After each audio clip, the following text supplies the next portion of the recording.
Eto na yung hinihintay nyo mga babe. Nagpagawa ng kipay si Beautification.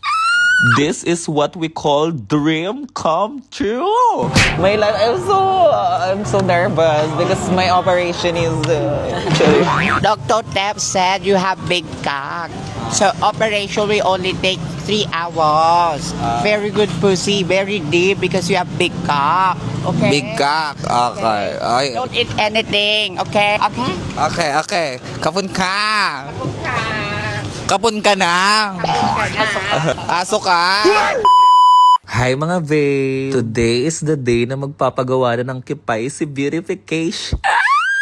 Mixed emotion ako mga babe. Natatakot ako, kinakabahan ako, pero excited si Beautiful. But before that, aayusin ko muna yung mga gamit ko kasi lilipat ako ng hotel. Doon ako mag-hotel malapit sa clinic ko. Kasi yun yung advice sa akin ng doktor ko. Feeling ko talaga may something dito sa hotel namin. Kasi nagkakaroon ng kulay brown yung panty ko. Mga babe, ano kaya yung kulay brown na yon? Help me. My life, I'm so nervous because my operation is Mga babe, I know iba sa inyo hindi masaya sa gagawin ko. Kahit ako matagal kong pinag-isipan to. At ito talaga yung gusto ng puso ko. Dito magiging masaya si Beautiful. Lagi ko naman kayong napapasaya mga babe. Ibigay nyo na sa akin to. Hayaan yung this time si Beautiful naman ang maging masaya. Sila pala yung mag-aalaga sa akin pagkatapos ng operation ko. Ang aking mga tatay-tatayan. Sila yung sasama mamaya pagpapagawa ko ng Kepayla. Yes! I'm so excited. Pero kinakabahan ako kasi sayang naman yung malaki kong batuto. Pero kasi hindi ko din naman magagamit. Ipapatanggal ko na. Diba? Masarap daw Milo dito. Ganyan no? Ito yung Milo. Charot. Hindi yan. Ito pala. Mahusay daw ang Milo dito. Titikman natin. Dr. Tep said you have big cock. So operation will only take 3 hours.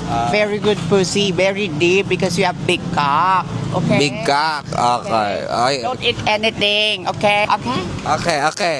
Kapun ka. Kapun ka na. Aso ka. Aloy. Ang aloy masarap sa Thailand. Ito na mga babe, papunta na kami sa clinic. Hindi ko alam mga babe, pero excited na si Beautiful. Sobrang init. Wait lang lang. Ay! Ano ba yan nangyayari? Nagagalit siya. Galit. Ala. Andito na ako mga babe. Dito din nagpagawa ng kipay yung ibang mga sikat na trans dyan sa Pilipinas mga babe. Inhale, exhale.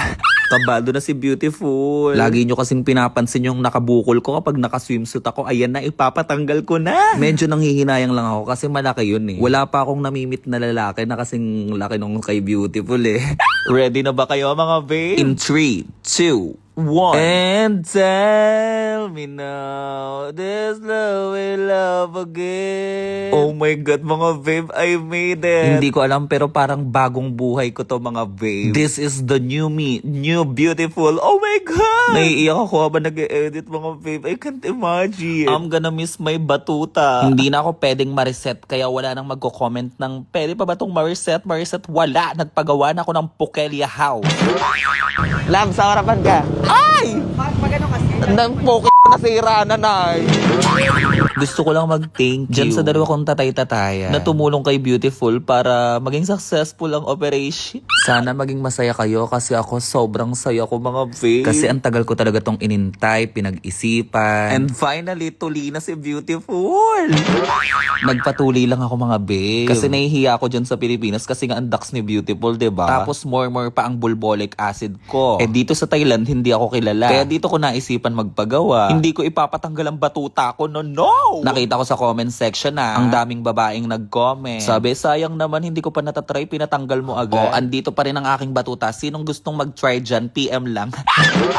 Mag-comment kayo mga babe ng kunwari totoo para ma-prank din natin yung iba. Comment kayo ng congratulations, may kipay ka na, mga ganun. Happy for you. Hala, totoo nga. Yung mga ganong comment para ma-convince din natin sila. Okay mga babe, huwag na kayo malungkot dahil andito pa rin ang nag-iisang malaking taguro ni Beautification. Huwag kayong mag-alala dahil wala akong balak sa ngayon magpalagay ng kipay. Malay nyo soon, diba? Bye mga babes, see you around.